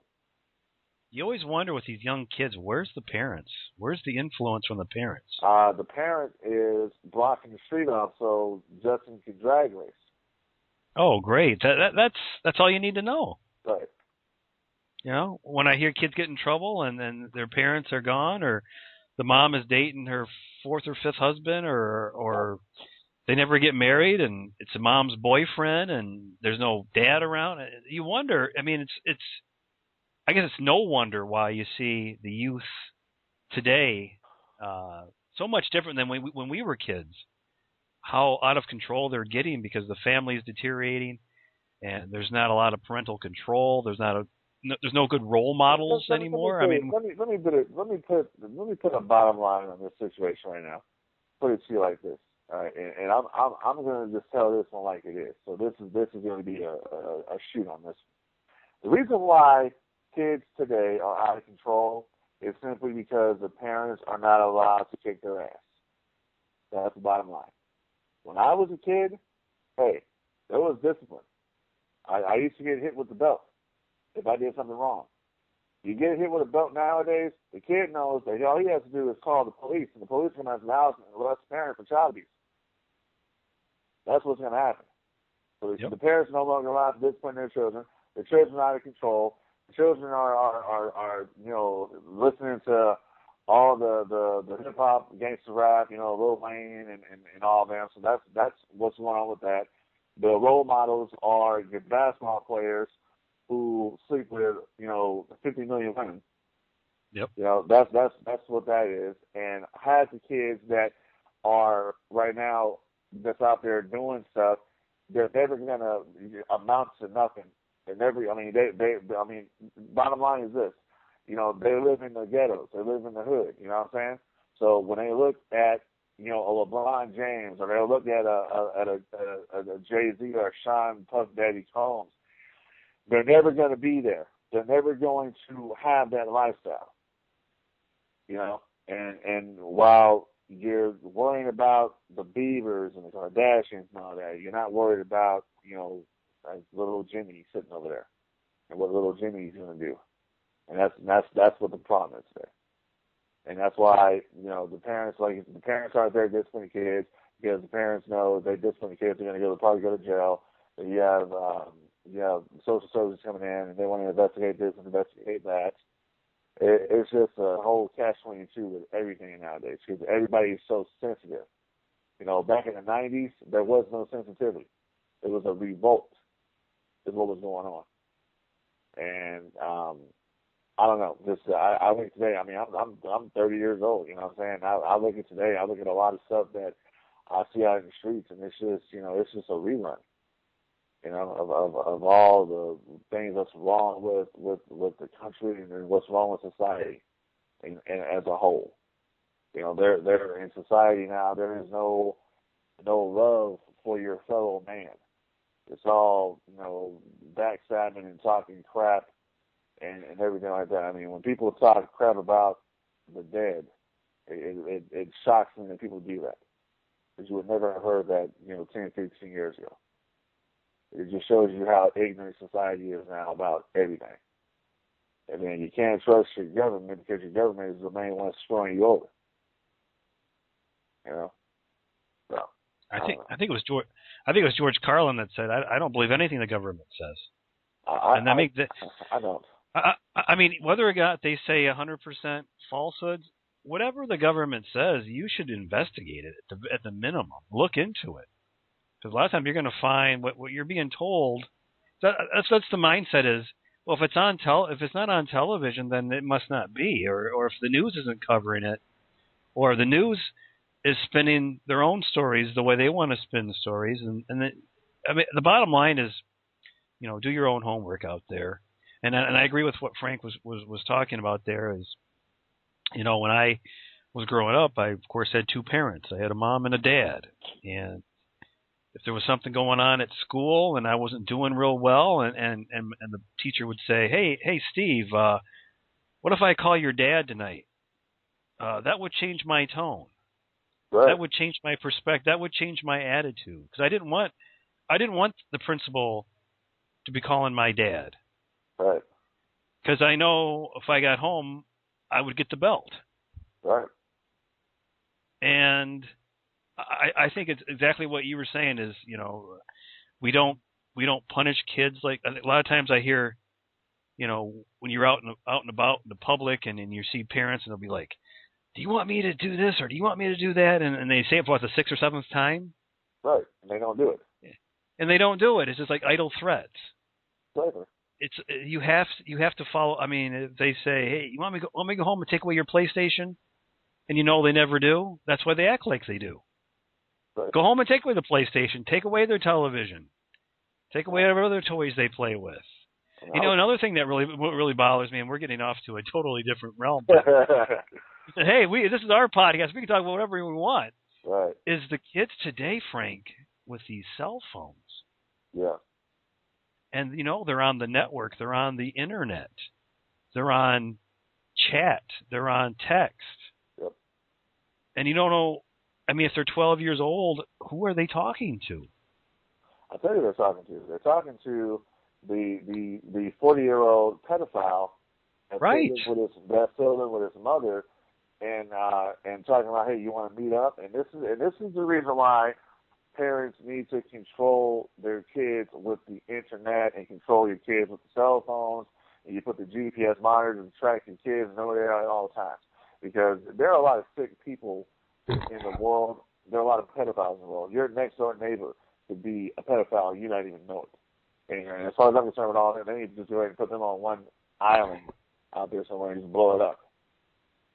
That's how I feel about a pedophile. I don't want anybody who messes with anybody's kids. It's just like I said, just a bunch of screwed up stuff, and just a lot of ignorant people in the world today. And then that pedophile probably got your kid's number from their Facebook page. Right, and people are. I mean, because, are you dumb enough to look? I mean, are people stupid enough to? I mean, see, it's really funny you bring that up, because I look out here, man, there's a lot of people. California, everybody knows about California, right? The big gangs in California, and these gangsters are so stupid that they put all their business on Facebook, and the law enforcement community. Well, hey, if you want to know something about somebody, you just go and look up their Facebook. You'll find out anything you want to know. You'll find out who did this shooting this day or who did that shooting that day. Because they'll go about it on Facebook and they'll put their phone numbers on there and they'll put their real names. And they're just complete idiots. And people don't realize that you can find out anything you want to about anybody on the internet today. All it takes is just looking up and paying a fine. That's it. Yep. People don't get and that. You got to monitor these kids. When I see these, I think what a lot of times is you get the cell phone and it's like, okay, here's a cell phone. We're always in touch. And then the kid gets on text, gets on the internet, or you get the cell phone because, okay, here's some games, download some apps, and play your games, and everything's going to be fine. And then all of a sudden, this game's kind of boring. Let me see what else is on this phone. And then they're texting their friends, and they're texting their friends at 1 in the morning, and 2 in the morning, and 3 in the morning, and then and then their friend gives them a number to start texting this person, and then they're texting that person. People you never met, you don't even know who they are. I mean, they could say whoever they are, or they could just make up a total alias, and they say, "Oh yeah, I'm 14 years old. How you doing? Good to meet you." I just don't understand the mentality of these parents anymore. It's gotten totally out of hand. That we have no discipline. It's watch the TV, watch your cell phone, watch your PlayStation, watch your PSP, play on your Facebook. Watch all these celebrities that are not role models, and once in a while maybe I'll yell at you. I mean that's what we're living with today. And there's very few. I mean, I'm seeing more and more. I think it's less than 50% of kids today are born with two parents, right? Are born out of marriage. Yep. So so and so has a relationship, it doesn't work out. Mommy moves on with the kid to the next relationship. Daddy moves on to the next relationship, and then Daddy picks up another girl, and he gets another girl pregnant, and suddenly he's got, now I got two families. And the mom moves on, and she picks up another kid. Oh, now I got three families. That's what we call baby mama drama. And you were talking about the NBA. I mean, I was thinking, that Sean Kemp that had, 9 kids with 7 women, or 8 kids with 7 women, or something like that? I mean, it's just called. At the end of the day, it's called it's called strapping it up, man. That's all you have to do. I mean, isn't it even? I don't follow rap, obviously, but I've heard that sometimes it's like a trophy to, I got her knocked up, I got this one knocked up, it's cool, right? Well, you know what, man? Let me tell you this. I'm going to tell you this, straight up. I'm 30 years old, and I ain't got nobody knocked up, And a lot of people look at me and say, "How the hell is that possible? You're 30, you don't have any kids, and you don't have a criminal record. How is that possible?" Right. Right. Because you are a minority. As a minority, Black Puerto Rican as I am, I'm supposed to have a record, especially LA County, man, especially Los Angeles County. I'm supposed to have it. I'm supposed to have been in a gang a long time ago. All my cousins they're all Crips, and they've been in and out of jail. I never had that because I chose to go down a different path. While they were out there gang banging and drive-by shooting, I was in the house watching Nitro. That's what I chose to. That's what I chose to do. You know what I'm saying? And I don't have that. I know a lot of people. A lot of people that I know. Yeah, they got 6, 7 different baby mamas. Yeah. Yeah. And they're paying child support for all of them too. And when you get done paying all that child support, you have no money left at the end of the month. That's it. Or you're not paying it, or you're in jail or something. Exactly. Or they're taking it out of your paycheck. Exactly. I mean, you can either you can either strap it up or pull out. That's all you do. Yep. That's the bottom line. And any man out there that's still listening to the podcast would understand that. That's what it is. To keep yourself from getting caught up, and if there's any youngster out there listening, just wear a rubber. That's the bottom line. Save yourself the headache. I mean, you're a minority because obviously you're a minority because you're black and you're Puerto Rican. I mean, obviously you're a minority that way, but I mean, you're a minority in the sense that you don't. you don't have a criminal record and you don't have any children. That's really rare. Because I mean, I was watching the People's Court the other day, and I know that's not everyday Americana, but I mean, it's just average people that have civil issues. So there was a woman that was like 27, black woman. She had like 5 kids, 4 different guys, and the judge is like, "Are you done now? I mean, you've created 5 lives that you're responsible for, and you're still out partying." So I think what happened was she was at a party, and something happened to her car, so she was suing the guy that did this. And it's like, if you had 5 kids and you were 27 years old, and they're all obviously young kids. Well, actually, probably one of them could be, 10 years old now, 11 years old? Yeah.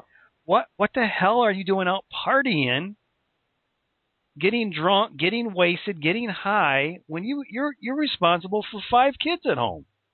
Yeah, Steve, that's I gotta, when we get offline, I gotta teach you the street lingo of what we call that type of behavior, because that type of behavior there is called ratchet.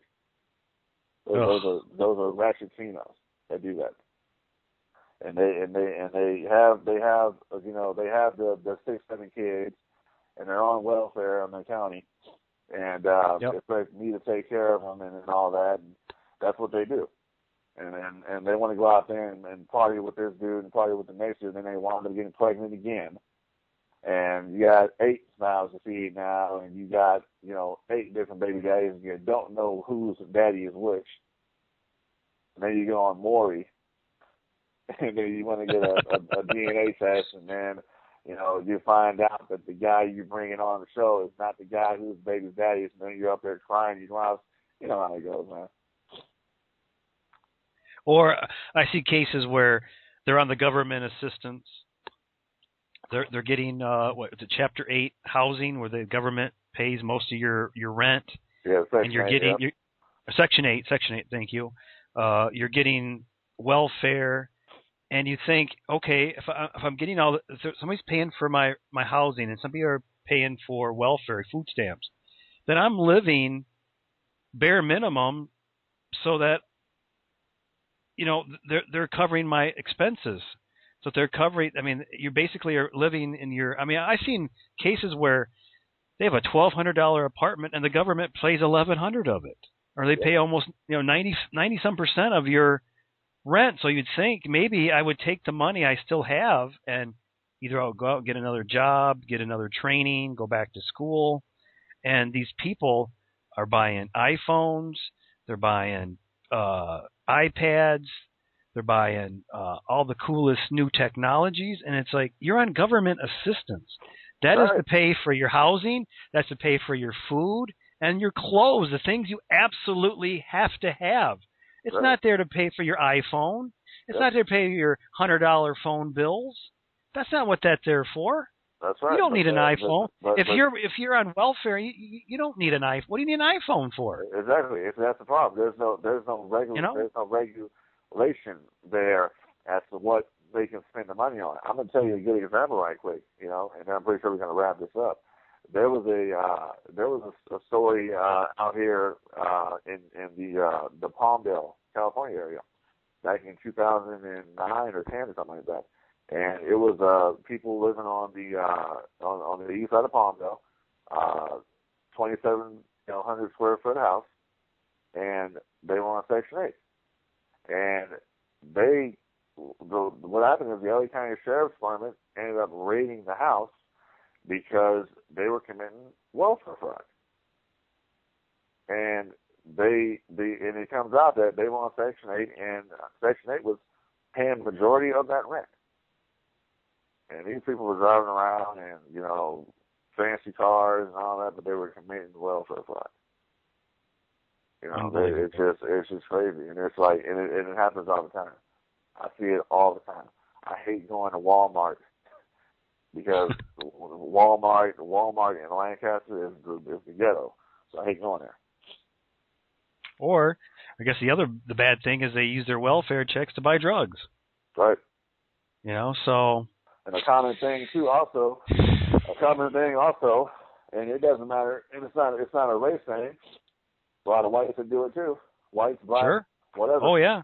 They like to sell to the food stamps. Oh yeah. Sell them for cash. You know. Oh, this is something that I see every single day. Oh, I'm not just picking on minorities here. There's a lot of white trash too out there. I mean, don't get me wrong.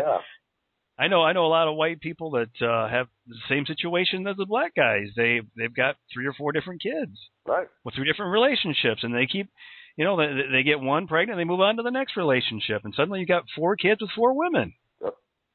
and you don't realize you've probably messed up 4 kids' lives. Because they're not going to have they're not going to have a normal relationship with you. They're not going to have a normal relationship with their moms. Because the mom is going to go on to the next relationship herself. Yeah, they don't know you, and then on top of that, they're never going to know you because you're never going to be there. Because that's just how it goes. That's the calling of some men. It's just to get them knocked up and say, hey, you know what? That's mine right there for life. That's all it is. I mean, even if in that situation you were trying to be a good dad and you got 4 kids, you still got to divide your time up 4 ways for your 4 kids. Right. So your kid needs your attention. Well, I got to go see your brother. I got to go see your sister who's in another relationship with another woman. Yep. And then she's in a different relationship with another guy who may have other kids. It's a chain that the links keep adding to the chain, and it gets so watered down from the relationship you're supposed to have with your mom and your dad. I guess we were lucky, Frank. I was close to my parents, and they were good parents, and they were strict, but I knew they loved me and that they were doing things because they didn't want me to make mistakes. They didn't want me to be a drug addict. They didn't want me on the streets. And we think of it when we're younger, like, oh my gosh, my parents are mean, and you're thinking, I can't do this and I can't do that, and I come home, I'm gonna get my butt whooped. But then you get to be our age and you think, well, you know why they did it, Frank? Because they did it because they loved you, and they didn't want you to be on welfare, and they didn't want you to be on the streets and selling your body or selling drugs or whatever you're into. I'll tell you what, from my first-hand experiences, my father was never there for me. My grandmother and my mother is the one who took care of me and took care of my siblings. Because my dad was never there. My dad was a punk then. He's a punk now, and that's just how I feel about it. So that's how I feel. But it gets to the point, man, where you have the good ones and you have the bad ones. Unfortunately, mine was one of the ones with the bad ones. I don't care. I don't care anymore. And you were fortunate that you had good grandparents, because some kids don't. I mean, if they don't have their mom or dad, a lot of times you're seeing the grandparents are raising their kids because the mom and dad had the fun, with each other. They made the kids, and suddenly they still want to party, and they don't have time for their kids. Yep. That's sad. I mean, I see so many 50, 60-year-old, 70-year-old people that have 5, 6-year-olds, and it's like, it's not just that they're visiting their grandparents. They probably have custody of those kids too, because the mom and dad are too busy out partying. Right. Or the mom and dad have lost custody of those kids. Yeah. Right.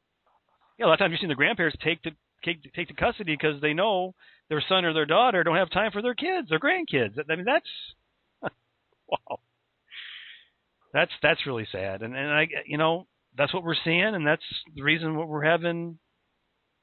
That we, largely like celebrities that continue to do this, because that's the lifestyle that we're grown up in, and suddenly we cling to the Kardashians and the Paris Hiltons and people like that because, we didn't have any discipline either in our house, and they don't either. I mean, what kind of discipline could Paris Hilton have from her daddy? Her daddy was probably never home because he's out making all these business deals, opening new hotels, and she ended up to be, what she is.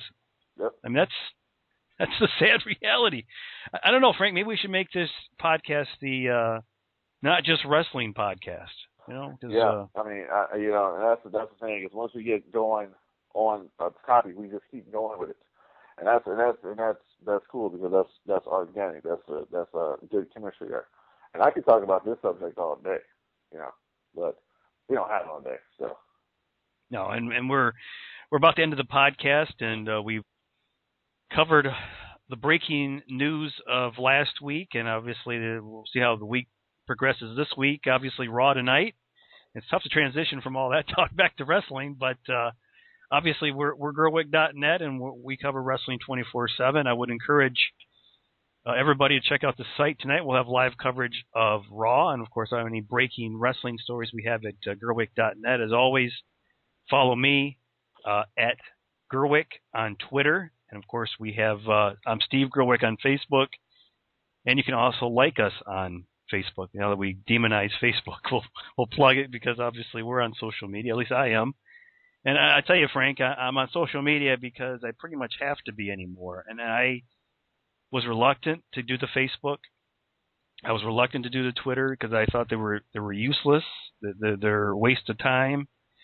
And to a larger degree, I having been on it as long as I have been now, mostly to promote my website, it really seems like it's a cesspool of degenerates, and I'm no disrespect to those people that actually use it for functional purposes, but it's just that's what you see anymore. And I was reluctant because I thought Facebook was just a way to, expose your family pictures and then let everybody see them that you don't want your family pictures to be shown to. And Twitter was kind of a waste of time too. 140 characters. I mean, what can you say in 140 characters, right? So I was reluctant to get on either one of them, and I'm only on it because I use it to promote Gerweck.net. But that was the boat I was in. So I waited as long as I could. I was one of the last people, with wrestling to really dive on it. Everybody was on Facebook, Twitter, and all. I mean, there's more other social media too out there. But I waited as long as I could. I didn't want to get on either one of them. And I did it only to promote the website. So if you do it, not to totally demonize it, but you definitely like us on Facebook. Follow me on Steve Gerweck on Facebook, at Gerweck on Twitter. I know Frank tried his luck at social media. He didn't like it all that well, did you? No, it sucks. And it'll be a while. Like I said, I was on Twitter, and I'm a huge fan of the guy. I'm glad he's doing very well right now, but I got tired of reading about what Scott Hall was eating every other day. So I got off Twitter, and I haven't been back since. You don't need to know what he had for lunch today? Nah, not interested. And once again, we'll reach out to you. Leave comments here at Gerweck.net at the bottom of this post. You can leave comments on anything we talk about. I did get some emails, some private emails that people want. I mean, if you want to do it that way too, you don't want a public comment either on Facebook or Twitter or the website, you can email me betweentheropes@hotmail.com. And if there's something you want us to tackle, I think you've seen that we've got a pretty broad horizon in terms of topics that we can kick around. We're not afraid to voice our opinions. Exactly, and also in leaving comments, you can tell us what you like and tell us what you didn't like, because that's the only way that we would get better, is to know what the audience likes to listen to. Yeah, and I did get some private emails that people were sending me, and I didn't want to put them on here because I didn't know if they would want me to talk about it on here. But if you send me an email and you say discuss this on the show or free to talk about it, I don't want to. If you send me a private email with your private thoughts and you didn't want us to discuss it, I mean that's cool. I understand it, because obviously when you put it on a website, you put it on Facebook, everybody sees it. And sometimes you just want to send a personal comment, and you just want it between you and that person, which I totally respect. So, like I said, I did get some emails, and they didn't say it's okay to talk about it or not. So we're getting some feedback on the Royal Rumble, some of the things that we discussed that I won't get into. But if there is a comment that you want us to discuss, and you're free, and you don't mind us discussing it here on the podcast, definitely encourage you to let us know, because, like you said, we want some interaction with the readers, the fans out there. So you have those channels out there to communicate with us: Facebook, Twitter, email. I don't know, Frank, do you have an email that you want to plug or anything, or? No, not right now. Okay. In the coming weeks, I'll have that stuff put up where if people want to contact me and send me good thoughts or criticize me, you'll be able to do that. Yeah, and feel free if you don't like what we're saying too. Feel free to shoot at us too, because it doesn't bother me. I like it. Yeah, I mean, this is America where you're allowed to have an opinion, at least as of right now, until they change that, which they're working on it. I don't know. The First Amendment's actually all the amendments under attack, Frank. Yeah, just wait till tomorrow. I don't know. I guess there was a promo that somebody told me about where they were talking about the Constitution, and then they showed Michelle Obama, and I thought, did she take the Constitution and put it to a shredder? Because that would have been apropos, because what we're seeing today is the Constitution, and it's funny that Obama is a constitutional lawyer, and he's totally ripping the Constitution to shreds. Isn't that ironic? Not really. Not really. It's what you'd expect. Because who would you expect to shred the Constitution unless it would be the person who knows the most about it. Exactly. Yeah. And that's the boat we're in. So, Frank, it's been a pleasure talking to you. I'm glad we got another chance to hook up again with this podcast. We'll do it again real soon. And let's hope Raw is a good show tonight. Yeah, I'm actually kind of looking forward to it. I'm actually kind of looking forward to what the crowd is going to say tonight. If the crowd is going to be on the CM Punk, one quick thing, at the NXT tapings last Thursday, they were confiscating CM Punk signs from the fans. So I'm kind of hoping tonight we get a vocal crowd out there. I, myself, will be at Monday Night Raw next Monday, February the 10th at Staples Center. So I'll be there live, and I'm going to chant a lot of crap. I'm definitely going to try to get a Randy Savage chant started. And plug our podcast there too. Let everybody know they can hear about what's going on in the world of wrestling right here on the podcast. So. Absolutely, I will most definitely do that. All right, well, definitely something we didn't get to in this podcast. We'll get to it in the next podcast. I alluded to it at the beginning of the show. March Madness is coming up. The greatest IC champion will be crowned during the March Madness online voting. Frank gave me his list. And so we're going to start compiling lists. If there's 3 or 4 guys you think should be number 1 seeds, let me know. Shoot me an email. Say this is for the IC tournament coming up, and we're going to crown the best all-time Intercontinental Champion. And, boy, you look through the list. I know Frank looked through the list. A lot of pretty good champions out there, Frank. It's going to be an interesting tournament, I think, to crown who is the all-time greatest Intercontinental Champion. Oh, absolutely. And to me, it should come down to 2 people. That's Jericho and Savage. Okay, and again, you got Scott Hall, you got Bret Hart, you got Mr. Perfect, so yeah. HBK. I mean, you got the best of the best in this tournament, so it's going to be interesting to see what happens. So definitely leave us feedback on that. Who should be the top 4 seeds? And of course, Frank, the name that always comes up when I think greatest Intercontinental Champion is the guy who always calls himself the greatest Intercontinental Champion. The Honky Tonk Man, that's right. So he'll definitely I'm sure he'll be in the tournament as well. So should be very interesting. So again, Frank, good talking to you, and we'll do it again real soon. I will talk to you again, Steve. Thank you very much.